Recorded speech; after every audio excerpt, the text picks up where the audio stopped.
Hello everyone. जैसा कि आपको मैंने इंग्लिश का वीडियो दिया था कल, तो आज हम लोग बात करेंगे मैथ्स पर।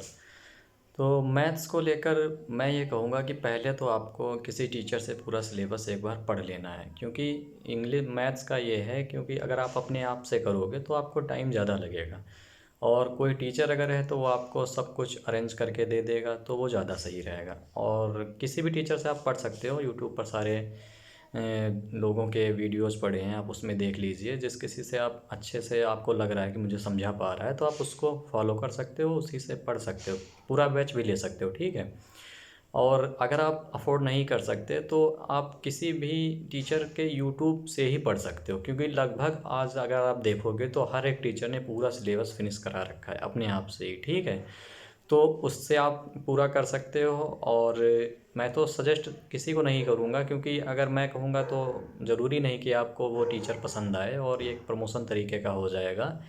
तो सारे टीचर अच्छे हैं, क्योंकि आजकल ऑनलाइन में ऐसा हुआ है कि सभी के क्वेश्चंस सेम है, ज़्यादातर प्रीवियस ईयर ही इम्पोर्टेंट रहता है, तो उसी के बेस्ड हर कोई अपना क्वेश्चंस थोड़ा बहुत इधर उधर करके बनाता है। लेकिन सबसे इम्पॉर्टेंट है कि आप समझ किससे पा रहे हो, तो उसके लिए जो भी टीचर्स हैं तो आप उनसे पढ़ के देखिए यूट्यूब पर, और उससे आपको पता लग जाएगा कि कौन आपको अच्छे से समझा पा रहा है। उससे आप एक बार पूरा फिनिश कर लीजिए, ठीक है। और जितना जल्दी हो सके आपको सिलेबस फिनिश करना है।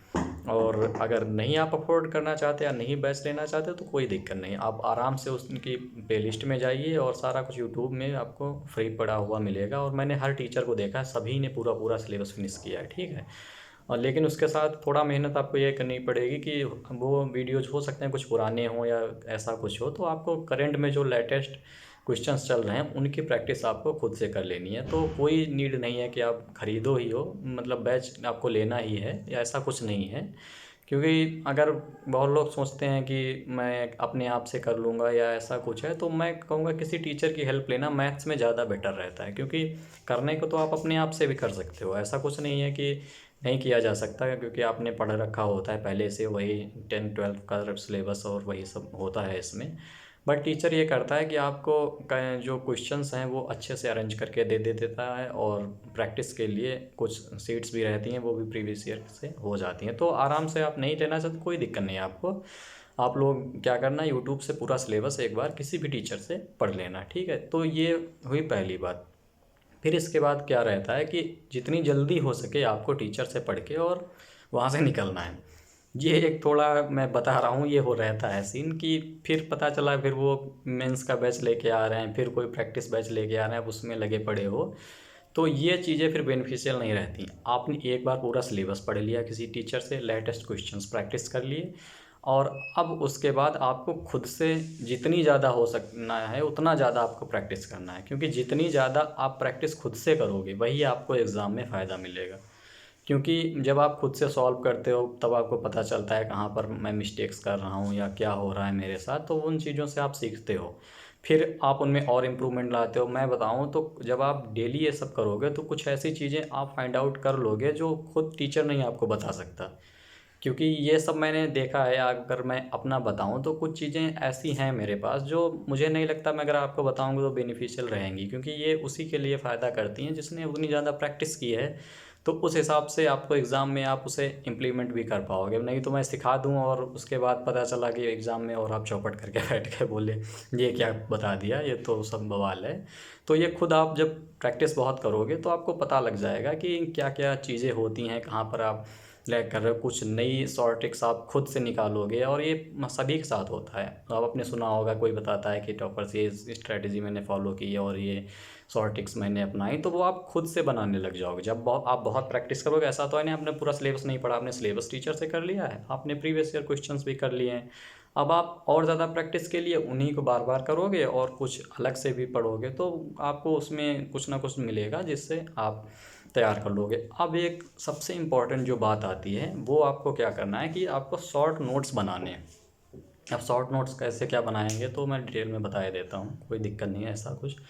आप क्या करोगे कि अर्थमेटिक के आपको एक जैसे आपने नोटबुक ले ली, ठीक है। तो अर्थमेटिक के लिए आपको क्या करना है कि उसमें जो भी चैप्टर्स हैं, जैसे परसेंटेज हुआ, प्रॉफिट लॉस हुआ, और भी कई सारे हुए। तो उसमें आपको जैसे अपने परसेंटेज के कुछ टाइप्स, जैसे 3-4 टाइप्स हुए, उनका एक एक क्वेश्चन आपने लिख लिया और उसका तरीका भी आपने लिख लिया जो भी है, और ऐसा ही आपको हर चैप्टर के साथ करना है। इससे क्या होगा कि आप बहुत ज़्यादा जैसे लिमिटेड टाइम में चीज़ों को रिवाइज कर सकते हो। रिवीजन मैथ्स में भी बहुत ज़रूरी होता है, क्योंकि बार बार जब आप रिवाइज करोगे तो वही सारे कॉन्सेप्ट्स आपके दिमाग में सेट हो जाएंगे। तो जब एग्ज़ाम में आपको वो क्वेश्चन दिखेगा तो आप तुरंत विद इन सेकेंड्स उसको आराम से निपटा दोगे। नहीं तो क्या होगा, आपको सोचोगे तो ऐसा नहीं क्वेश्चन नहीं होगा। मैथ्स में सब खेल पूरा रहता है स्पीड का, आप कितनी जल्दी उसको सॉल्व कर सकते हो। तो सॉल्व करने का तरीका ये कि आपने उस पर बहुत ज़्यादा प्रैक्टिस की हो। तो इसके लिए आपको शॉर्ट नोट्स बनाने हैं, और जो अर्थमेटिक का है उसमें चैप्टर वाइज हर किसी के, और ये काम आपको खुद से करना है। आप बोलोगे कि मैं अगर प्रोवाइड कर दूँ तो मैं कर दूंगा, ऐसा कुछ नहीं है। लेकिन आपको खुद से करोगे तो वो ज़्यादा बेनिफिशियल रहेगा, क्योंकि आपकी अलग अप्रोच होगी क्वेश्चन को सॉल्व करने की। आपने किसी और टीचर से पढ़ा है तो आप खुद से बनाइए वो सब, ठीक है। जिससे पता चला एग्ज़ाम है मेरा परसों और 2 दिन में ही मैं पूरा गो थ्रू हो जाता हूँ, और उसमें कोई भी टाइम नहीं लगता, क्योंकि 4-5-6 टाइप के क्वेश्चन रहते हैं जो मेजर वही टाइप चलते रहते हैं इधर उधर। उनको एक बार में आप कर लोगे, बार बार कर लोगे तो एक कॉन्फिडेंस रहेगा, हाँ मेरा पूरा सिलेबस पढ़ा हुआ है, मेरी अच्छे से प्रैक्टिस है। और कॉन्फिडेंस से ही एग्ज़ाम निकलता है, सबसे इंपॉर्टेंट है कॉन्फिडेंस। ये तो हुआ अर्थमेटिक का। अब आते हैं एडवांस पर। एडवांस के लिए आपको शॉर्ट नोट्स कैसे बनाने हैं, वहाँ पर आपको कोई भी क्वेश्चन नहीं लिखना, कोई भी कुछ नहीं, आपको सिर्फ फार्मूलाज लिखने हैं। और साथ ही साथ उसके आपको जो थ्योरम्स होती हैं, जैसे ज्योमेट्री में थ्योरम्स हो गई हैं, और कुछ कोऑर्डिनेट का भी रहता है, तो वो सारी चीज़ें आपको लिखनी हैं। आपको सारे फार्मूले लिखने हैं, चाहे वो अलजेब्रा के हों, ट्रिग्नोमेट्री के हों, जो भी थ्योरम्स रहती हैं तो वो सारी आपको लिखनी है। और इन्हीं को आपको बार बार रिवाइज करना है। यहाँ पर क्वेश्चंस की कोई नीड नहीं है, यहाँ पर बस आप फार्मूलाज और थ्योरम अक्सर याद कर लोगे तो आराम से आपका एडवांस पोर्शन कवर रहेगा। मैं आपको दिखाऊंगा आगे अगर मौका मिला तो किस तरीके से मैंने बनाया है। और उसमें ऐसा कुछ नहीं कि मैंने कुछ अलग से बना दिया, वही सारी थ्योरम्स मैंने एक जगह इकट्ठा कर दी, जो जो मैंने सीखी थी या कुछ मुझे प्रैक्टिस के दौरान मिल गया वो भी मैंने उसमें लिख दिया। तो एडवांस के लिए सिर्फ आपको फार्मूले और थ्योरम्स लिखनी है, और अर्थमेटिक के लिए आपको क्वेश्चंस के जो टाइप हैं वो आपको लिख लेने हैं, 4-4 5-5 जैसे भी जिसमें रहता है, और इन्हीं को आपको रिवाइज़ करना है बार बार। और जब एग्ज़ाम आएगा तो आप अगर 2 दिन पहले भी आप अगर अच्छे से करके जाओगे तो एक कॉन्फिडेंस आपका बिल्डअप हो जाए कि हाँ मैंने पूरा सिलेबस गो थ्रू कर लिया है, मुझे किसी चीज़ में कोई प्रॉब्लम नहीं। और इसी कॉन्फिडेंस से आपका एग्ज़ाम निकलेगा। तीसरी सबसे इम्पॉर्टेंट चीज़ है वो है कैलकुलेशन, जो आजकल बहुत बड़ा हर्डल बन के बैठी है सभी के आगे। तो इसके लिए क्या रहता है कि आप लोग प्रैक्टिस तो करते नहीं हो। सबसे पहले ये है कि कैलकुलेशन भी प्रैक्टिस मांगती है। जब आप कैलकुलेशन को, मैं ये नहीं कहता कि उसको आप ज़्यादा टाइम दो, आप सिर्फ 10 से 15 मिनट ही दो सिर्फ कैलकुलेशन को, तो आप देखोगे बहुत जल्दी इंप्रूवमेंट होगा। क्योंकि इसमें ऐसा तो है नहीं कि कुछ सीखने वाला है, वही आपको और सिर्फ बेसिक से करना है। ये नहीं कि बहुत टीचर लोग आपको बताएंगे ये तरीका अपना लो जल्दी, मल्टीप्लिकेशन डिवीज़न, ये कुछ नहीं। एग्ज़ाम में आपको इतना टाइम मिलता है, आप अपनी बेसिक से ही कीजिए। मैंने भी बेसिक से ही किया था, और आराम से आप अगर देखोगे तो मेरा स्कोर ठीक ठाक रहा है। पहले मेरी मैथ्स ख़राब थी तो उस पर मैंने जब वर्क किया तो इस बार ठीक था, 181.5 मेरा स्कोर रहा, जो कि ठीक ठाक है। बहुत ज़्यादा अच्छा तो नहीं कहूँगा, लेकिन हाँ ठीक है मेरे हिसाब से। तो यही आपको भी करना है कि जो प्रैक्टिस करनी है आपको वोकैब कह रहा हूँ, सॉरी, उसकी कैलकुलेशन की, तो वो आपको इस तरीके से करनी है कि आपने एक पेज लिया, उस पर रैंडम ऐसे ही नंबर्स लिख लिए, उनको जोड़ने लगे, उनको डिवीज़न किया, उनको मल्टीप्लाई किया, ये सब करना है। ये हो गई 3 चीज़ें। चौथी इंपॉर्टेंट चीज़ है कि एक आपको पेज लेना है, उस पर क्यूब्स, स्क्वायर्स और टेबल्स हो गई और ट्रिपलेट्स हो गए, ये आपको लिख लेने हैं। आप 30 तक स्क्वायर्स लिख लीजिए, और 20 तक क्यूब्स लिख लीजिए, और 30 तक टेबल्स लिख लीजिए, ठीक है। इतना आपको करना है। ट्रिपलेट जितने भी होते हैं ज़्यादा जो बार बार पूछे जा रहे हैं वो सारे आप लिख लीजिए।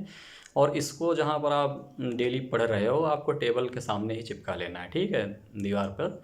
जब भी आप वहाँ पर बैठो, आप उसको मॉर्निंग में क्या करना है, आप चाय पी रहे हो, नाश्ता कर रहे हो, कुछ भी, आप एक बार उसको गो थ्रू हो जाओ पूरा, एक बार पढ़ लो। और ऐसा आप करोगे तो शुरुआत में तो टाइम थोड़ा लगेगा, बट बाद में ये टाइम कम होता जाएगा और आप विद इन मिनट्स ही पूरा वो पेज पढ़ लोगे, ठीक है। तो ये आपको एग्ज़ाम में बहुत फ़ायदा करेगा। अभी आपको लग रहा होगा ये इतनी इंपॉर्टेंट चीज़ नहीं, लेकिन ये बहुत ज़्यादा टाइम बचाती है। जैसे कि कोई भी स्क्वायर आया, आपको तुरंत पता है, आपने विद इन सेकेंड्स उसको लिख दिया, नहीं तो आप मल्टीप्लाई करने में लगे हो, तो ये नहीं आपको करना है।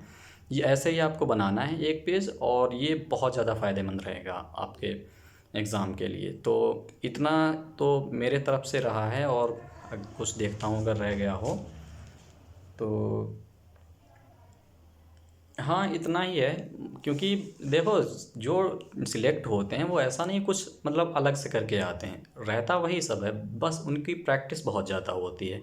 जो मैंने बताया, अगर आप डेली ये सब करोगे तो 100% आपको इम्प्रूवमेंट दिखेगा। और लेटेस्ट क्वेश्चन पर ज़्यादा आपको फोकस करना है, प्रीवियस ईयर ही सॉल्व करना है। जब आप अच्छे से तैयार हो जाओगे तब तो फिर आपको वो रहता है कि हाँ ठीक है, और कई टाइप के क्वेश्चंस करें, बट सबसे पहले आपको प्रीवियस ईयर पर फोकस करके रखना है, ठीक है। और जो मॉक टेस्ट आप लोगों लगाओगे उसमें भी कुछ क्वेश्चंस मिलते रहेंगे, तो उनको भी आप नोट डाउन करते रहिए, उनको भी रिवाइज करते रहिए। तो इतना मैथ्स का है, अगर आप लोग इतने इतना कर लिया तो डेफिनेटली आपको इम्प्रूवमेंट दिखेगा, और आपको जो टाइम लग रहा है वो भी कम हो जाएगा, क्योंकि आपकी प्रैक्टिस बहुत अच्छी हो गई होगी। कैलकुलेशन की आप 10-15 मिनट करोगे, उसमें भी आपको जो प्रॉब्लम होगी वो भी सॉल्व हो जाएगी। तो मुझे लगता है मैंने अपना जो कुछ भी था, जो मैंने फॉलो किया है, वो सब मैंने बता दिया है। और अगर कोई क्वेरीज हो आपकी तो आप कमेंट सेक्शन में बता देना, मैं आपको रिप्लाई दे दूँगा, ठीक है। तो ओके, बाय।